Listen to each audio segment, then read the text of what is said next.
എല്ലാവർക്കും നമസ്കാരം. നമ്മുടെ പുതിയൊരു വ്ളോഗിലോട്ട് സ്വാഗതം കേട്ടോ. അപ്പോൾ ഇതൊരു കുഞ്ഞു മിനി വ്ളോഗാണ്. അപ്പോൾ രാവിലെ തന്നെ ഒരു 7:10 ആയപ്പോഴത്തേക്കും, അതായത് ഇന്ന് രാവിലെ ഒരു 7:10 ആയപ്പോഴത്തേക്കും ഞങ്ങൾ റെഡി ആയിട്ട് ഒരിടം വരെ പോകണേണ്. വേറെ ഒരിടത്തും അല്ല, മീൻ വാങ്ങാൻ വേണ്ടി പോകണേണ് കേട്ടോ. അപ്പോൾ കാലത്ത് അപ്പമൊക്കെ ഉണ്ടാക്കി ഞാൻ വെച്ചിട്ടുണ്ട്. രാവിലെ തന്നെ എഴുന്നേറ്റ് അപ്പം ഉണ്ടാക്കി. സാധാരണ ശനിയാഴ്ച ഞാൻ ഇത്ര നേരത്തെ എഴുന്നേക്കാറില്ല. മീൻ വാങ്ങാൻ പോണത് കൊണ്ടിട്ട് മാത്രം ഇത്ര കാലത്തെ എഴുന്നേറ്റിട്ട്. അപ്പം ഞാൻ അപ്പത്തിന് കുഴച്ച് വെച്ചിട്ടുണ്ടായിരുന്നു. അങ്ങനെ അപ്പമൊക്കെ ഉണ്ടാക്കി വെച്ച് കടലയൊക്കെ വേവിച്ച് വെച്ചിട്ടാണ് ഈ പോണത്. അപ്പോൾ ചേട്ടനെ കാത്താണ്ട ഞാനവിടെ റെഡിയായി നിന്നത്. കാരണം ഒരു കവർ എടുക്കാൻ വേണ്ടിയിട്ട് ചേട്ടൻ അവിടെ കിടന്ന് തപ്പിപ്പിടിച്ച് കവറൊക്കെ എടുത്തുകൊണ്ട് ഞങ്ങൾ നേരെ ചാലിപ്പുറത്തോട്ട് പോകണേട്ട്. അപ്പോൾ പുത്തൻതോട് പാലം ഇറങ്ങി കഴിഞ്ഞിട്ടുള്ള ഒരു സ്റ്റോപ്പാണ് ചാലിപ്പുറം. അപ്പോൾ ഞങ്ങളിവിടെ വന്ന് ഇങ്ങനെ ഇടയ്ക്കൊക്കെ വാങ്ങാറുണ്ട്. ഈ മാർച്ച് ഏപ്രിൽ സമയത്തൊക്കെയാണ് ഞങ്ങൾ ഇവിടെ പിലോപ്പിയും കരിമീനൊക്കെ വാങ്ങാൻ വേണ്ടി വന്നത്. ആ സമയത്താണ് നമ്മുടെ കരിമീനും പിലോപ്പിക്കൊക്കെ കൂടുതൽ ടേസ്റ്റ്. അപ്പോൾ ഇപ്പം ഇന്ന് എന്തായാലും ചേട്ടന് ഓട്ടമില്ല. സാധാരണ ശനിയും ഞായറൊന്നും ചേട്ടൻ രാവിലെ ഒന്നും വീട്ടിൽ കിട്ടാറില്ല, കാലത്തെ തന്നെ പോകും. അപ്പോൾ ഇന്ന് എന്തായാലും ഇവിടെ നിന്ന് ഇച്ചിരി മീൻ വാങ്ങാമെന്ന് ഓർത്തിട്ട് രാവിലെ പോകുന്നു കേട്ടോ. അപ്പോൾ 7:30 ആകുമ്പോഴത്തേക്കും ലേലം വിളി തുടങ്ങും. ഞങ്ങൾ വന്നപ്പോഴത്തേക്കും തുടങ്ങിയിട്ടുണ്ടായിരുന്നില്ല. ഓരോ സെക്ഷനാക്കി ഓരോ ആൾക്കാർ മീനും ചെമ്മീനൊക്കെ കൊണ്ടുവന്ന് വെക്കുന്നതേ ഉണ്ടായിരുന്നുള്ളൂ. നമുക്ക് ഈ കച്ചവടക്കാരുടെ കയ്യിൽ നിന്ന് വാങ്ങുന്നതിലും കുറച്ചും കൂടെ ലാഭത്തിൽ ഇവിടെ കിട്ടും കേട്ടോ. ലേലം വിളിച്ച് വാങ്ങുമ്പോൾ ഇനി നല്ല ഫ്രഷ് മീനും കിട്ടും. പുഴയിലെ നല്ല ഞണ്ടും ചെമ്മീനും കരിമീനും പിലോപ്പിയും അങ്ങനെ കട്ട്ല അങ്ങനെയുള്ള മീനുകളൊക്കെ കിട്ടും കേട്ടോ. നല്ല നല്ല മീനുകൾ കിട്ടും. കഴിക്കാനും നല്ല ടേസ്റ്റാണ്. പുഴ ഞണ്ടൊക്കെ കഴിക്കാൻ തന്നെ എന്ത് രുചിയാണല്ലേ. അത് മാത്രമല്ല കേട്ടോ, പിന്നെ ഇന്ന് വാങ്ങിക്കഴിഞ്ഞിട്ടുണ്ടെങ്കിൽ നമുക്ക് ഇന്നും നാളത്തൊക്കെ കറി ഉണ്ടാവും. മീൻ അധികം ഉണ്ടാവില്ല നമ്മൾ ലേലം വിളിച്ച് വാങ്ങുമ്പോഴത്തേക്ക്. അങ്ങനെ ലേലം വിളി തുടങ്ങിയിട്ടാ. 60 രൂപ, 70 രൂപ, 80 രൂപ, 700 രൂപ, 810 രൂപ, 20 രൂപ, 30 രൂപ, 830 രൂപ, 50 രൂപ, 60 രൂപ, 760 രൂപ,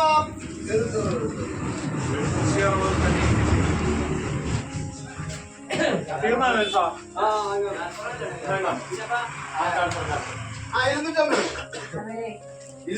രൂപ, 60 രൂപ, 300 രൂപ, 320 രൂപ, 330 രൂപ, 330 രൂപ. അങ്ങനെ ലേലം വിളിയൊക്കെ തുടങ്ങി വെച്ചിട്ടാ. അപ്പോൾ തുടങ്ങി കഴിയുമ്പോഴത്തേക്ക് നമ്മളിങ്ങനെ നോക്കി നിന്നാൽ ഇപ്പം മാത്രമേ ഉണ്ടാവുള്ളൂ. അപ്പോൾ നമുക്ക് എന്താണോ ആവശ്യം, നമുക്ക് എന്താണോ ഇഷ്ടമുള്ള മീനെന്ന് വെച്ചിട്ടുണ്ടെങ്കിൽ ലേലം വിളിക്കുമ്പോഴത്തേക്കും അറിയാമല്ലോ, 10, 20 വെച്ചിട്ട് നമ്മളിങ്ങനെ കൂട്ടി പറയണം. പിന്നെ ആരും വിളിക്കാതെ ആകുമ്പോഴത്തേക്കും നമ്മൾ പറഞ്ഞ വിലയ്ക്ക് വേറെ നമ്മളുടെ മുകളിൽ ആരും വിളിച്ചില്ലെന്നാണെങ്കിലും നമ്മൾ പറഞ്ഞ വിലയ്ക്ക് നമുക്ക് മീൻ കിട്ടും. എല്ലാം പുഴയിലെ മീനുകളാണ് കേട്ടോ. പുഴ മീനുകളാണ് എല്ലാം, ഞണ്ടും ഒക്കെ എല്ലാം.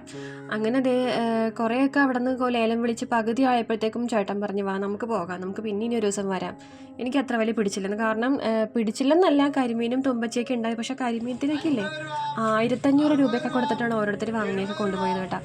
1500 രൂപയൊക്കെ കൊടുത്തിട്ട് കരിമീൻ വാങ്ങേണ്ട ആവശ്യം നമുക്കുണ്ടോ? നമുക്കതിനുള്ള സാഹചര്യവുമില്ല. അപ്പോൾ അതുകൊണ്ടിട്ട് ഞങ്ങളത് നൈസായിട്ട് ഒഴിവാക്കി കരിമീൻ. അത് കഴിഞ്ഞ് ചെമ്മീൻ ഉണ്ടായിരുന്നു കേട്ടോ. അപ്പോൾ എനിക്ക് ചെറിയ ചെമ്മീൻ വാങ്ങണമെന്ന് നല്ല നോട്ടം ഉണ്ടായിരുന്നു. കാരണം ഇതുപോലെ നമ്മൾ ഇവിടെ നിന്ന് ഒരു വട്ടം നമ്മൾ 900 രൂപയ്ക്ക് വലിയ ചെമ്മീൻ, നാരൻ ചെമ്മീൻ വാങ്ങിയിട്ട്, അതിപ്പോഴൊന്നും അല്ല കേട്ടോ, കഴിഞ്ഞ ഈസ്റ്ററിനായിരുന്നു വാങ്ങിയിട്ട് നമ്മൾ കൊണ്ടുപോയി ബിരിയാണി വെച്ച്, ചെമ്മീൻ ബിരിയാണി വെച്ച്. അത് കഴിഞ്ഞ് എനിക്ക് തോന്നുന്നത് ഈ ഭാഗത്തോട്ട് വന്നിട്ടില്ലെന്നാണ് എൻ്റെ ഒരു ഓർമ്മ. അത് കഴിഞ്ഞ് ഇപ്പോൾ ഈ പൊടി ചെമ്മീൻ കണ്ടപ്പോഴത്തേക്ക് ഇത് കണ്ട കൊച്ചു ചെമ്മീനാണ് ആ കിടക്കണത്. ഒരു 3 സെക്ഷനിൽ കൊച്ചു ചെമ്മീനാണ് കിടക്കണത്, പിന്നെയൊക്കെ വലുതാണ്. അപ്പോൾ ആ കൊച്ചു ചെമ്മീൻ വാങ്ങണമെന്നുണ്ടായിരുന്നു. കാരണം പച്ചക്കറി ഒക്കെ എടുക്കുമ്പോഴത്തേക്കും ഇച്ചിരിച്ചൊക്കെ എടുക്കാമല്ലോ എന്ന് പറഞ്ഞു. പക്ഷേ അത് വേറെ ആൾക്കാർ വിളിച്ച് കൊണ്ടുപോയി. നമ്മളിങ്ങനെ അതൊക്കെ പറഞ്ഞു, നമ്മളിങ്ങനെ നോക്കി നിന്നാൽ നിപ്പ് മാത്രമേ ഉണ്ടാകുള്ളൂ. അങ്ങനെ അവസാനം ലേലം വിളി തീരണ വരെ ഞങ്ങൾ അവിടെ വായി നോക്കി നിന്ന്. ഞങ്ങളുടെ ഒരു എന്താ പറയുക, ഡെഡിക്കേഷൻ നിങ്ങൾ ഓർക്കണേ.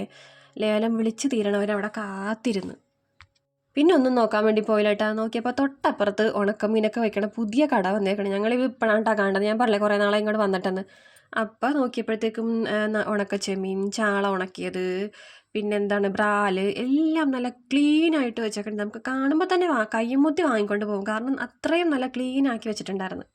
ഞാൻ പിന്നെ ഒരു ഉണക്കച്ചെമ്മീനും എടുത്ത്, പിന്നെ ചാള ഉണക്കിയത്. ചാളയൊക്കെ ഉണക്കിയത് എനിക്ക് ഭയങ്കര ഇഷ്ടമുണ്ടാ. ഭയങ്കര ഇഷ്ടമെന്ന് പറഞ്ഞാൽ ഉപ്പുമീനും ഉണക്കച്ചെമ്മീനൊക്കെ ഞങ്ങൾക്ക് ഇവിടെ മൊത്തത്തിൽ എല്ലാവർക്കും തന്നെ ഇഷ്ടമാണ്. പിന്നെ ബ്രാലൊക്കെ നല്ല വെളുത്ത് സൂപ്പറായിട്ട് അവർ ക്ലീനാക്കി വെച്ചേക്കണം. അങ്ങനെ അത് 3 നമ്മൾ വാങ്ങി, ഓരോ പാക്കറ്റ് വീതം.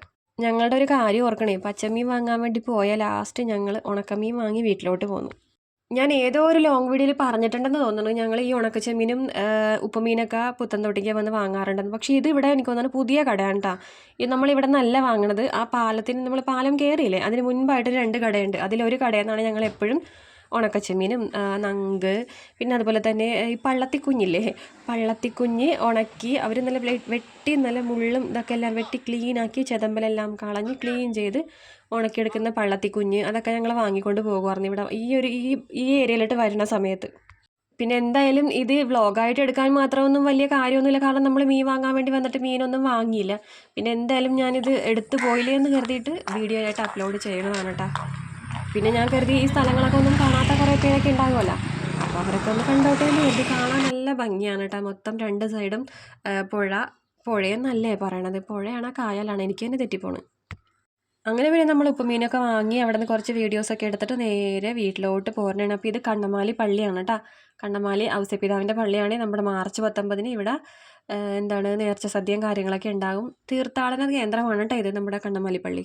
പള്ളിയിൽ കയറിയില്ല കേട്ടോ. അവിടെ നിന്ന് പിന്നെ നേരെ ഞങ്ങൾ കുരിശുവരയിൽ കയറി. ഞങ്ങളല്ല, ഞാൻ മാത്രമേ കയറുള്ളൂ. ചേട്ടൻ അപ്പുറത്ത് നിന്ന് ഞാൻ ജനിച്ച് വളർന്ന സ്ഥലമാണ് കേട്ടോ CMS. ഞാൻ എപ്പോഴും പറയാറില്ലേ, ഒരു 10-15 വർഷം എനിക്ക് ഒരു 6 മാസം ഉള്ളപ്പോൾ തുടങ്ങി ഒരു 15 വയസ്സ് വരെ ഇവിടെ. അപ്പോൾ എൻ്റെ ഓർമ്മകളെല്ലാം ഇവിടെയാണ്.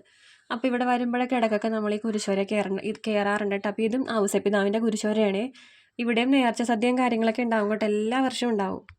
അങ്ങനെ അവിടെ കയറി പ്രാർത്ഥിച്ചിട്ട് നേരെ ഞാൻ ഇറങ്ങി. റോഡ് ക്രോസ് ചെയ്യാൻ കുറച്ച് താമസം പിടിച്ചു. കാരണം എന്ന് വെച്ചിട്ടുണ്ടെങ്കിൽ രാവിലെ പണിക്കാരുടെ ബഹളം, അതുകൊണ്ടിട്ട് നല്ല വണ്ടികളുടെ തിരക്കുണ്ടായിരുന്നു. എനിക്ക് ഈ റോട്ടിൽ കൂടി നമ്മൾ ഈ CMS കൂടി അങ്ങോട്ടും ഇങ്ങോട്ടും പാസ് ചെയ്ത് പോകുമ്പോൾ പല ഓർമ്മകളാണ് കേട്ടോ മനസ്സിൽ കൂടി കടന്നു പോണത്. കാരണം എൻ്റെ ചെറുപ്പകാലം മുഴുവൻ ഇവിടെ ആയിരുന്നല്ല. അങ്ങനെ പിന്നെ നമ്മളിത് വീടെത്തിയിട്ടുണ്ട് കേട്ടോ. മീൻ മേടിക്കാൻ പോയി ഉണക്ക മീനും കൊണ്ട് ഞങ്ങൾ വീട്ടിൽ വരാം.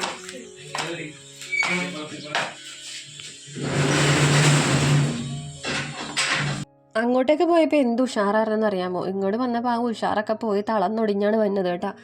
തളന്നൊടിഞ്ഞെന്ന് പറഞ്ഞിട്ടുണ്ടെങ്കിൽ മീൻ കിട്ടാത്ത വിഷമം. അങ്ങനെ മീൻ കിട്ടാത്തതല്ല, നമ്മൾ അതിന് വേണ്ടിയിട്ട് ശ്രമിക്കാനായിട്ടാണ്. കാരണം വില ഭയങ്കര വിലയായിരുന്നു. അപ്പോൾ അതുകൊണ്ടിട്ട് ഇപ്പോൾ കടലിലൊന്നും അങ്ങനെ വഞ്ചിയും കാര്യങ്ങളൊക്കെ ഒന്നും അധികം പോവാത്തതുകൊണ്ടിട്ടേ എനിക്ക് തോന്നുന്നു എല്ലാവരും അങ്ങോട്ടേക്ക് വന്നെന്ന് തോന്നുന്നു. അപ്പോൾ അവരതനുസരിച്ച് മീനിന് വിലയും കൂട്ടിയിട്ടുണ്ട്. പിന്നെ നമ്മൾ ഇതൊക്കെയാണ് വാങ്ങിയത്, ഞാൻ നേരത്തെ പറഞ്ഞല്ലോ. അപ്പോൾ അതുകൊണ്ട് വീണ്ടും ഇനി എടുത്ത് പറയണില്ല. അപ്പോൾ ഇനി ഇതൊക്കെ നമുക്കുള്ളത് കൊണ്ടിട്ട് ഇനി കുറച്ച് ദിവസത്തേക്ക് കുറച്ച് ഇച്ചിരിച്ചൊക്കെ എടുത്ത് ഇടയ്ക്ക് വറുക്കുകയും പിടിക്കുകയൊക്കെ ചെയ്യും. ഇപ്പോൾ ഒരു തേങ്ങാച്ചാറ് വെച്ച് ഒരു തിരുപ്പുമീൻ വറുത്താലും നമുക്കത് കറിയായി. അപ്പോൾ അങ്ങനെയൊക്കെയാണ് കാര്യങ്ങൾ. അപ്പോൾ നമ്മുടെ വ്ളോഗ് ഇത്രയൊക്കെ ഉള്ളൂ. അപ്പോൾ ഈ കുഞ്ഞു വ്ളോഗ് ഇഷ്ടപ്പെടുന്നുണ്ടെങ്കിൽ ലൈക്ക് ചെയ്യണം, സബ്സ്ക്രൈബ് ചെയ്യണം, സപ്പോർട്ട് ചെയ്യണം, ഷെയർ ചെയ്യണം. എല്ലാവർക്കും ടാറ്റാ.